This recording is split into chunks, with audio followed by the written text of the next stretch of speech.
Welcome to Guide Guru. We hope this video helps. You begin by confirming you're on an administrator account and you've backed up important settings. This avoids surprises.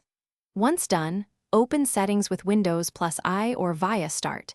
Then navigate to Personalization and select Lock Screen, or if you prefer, go to Accounts then Sign-in Options. You're starting the process now. Find the section that controls lock screen and sign-in behavior. This puts you exactly where the controls live, so you can change how and when the lock screen appears.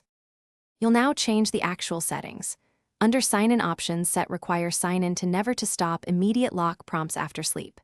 If you want no lock at all, remove the PIN or password after adding an alternate secure login, but make sure you understand the security trade-off.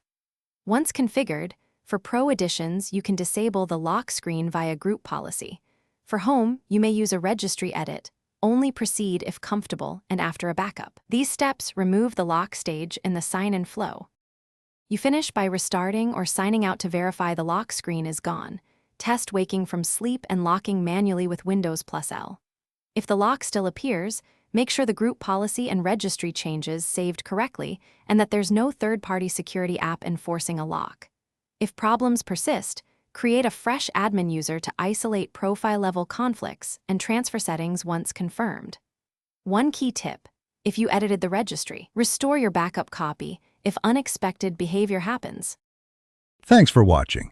Consider subscribing if we helped you today.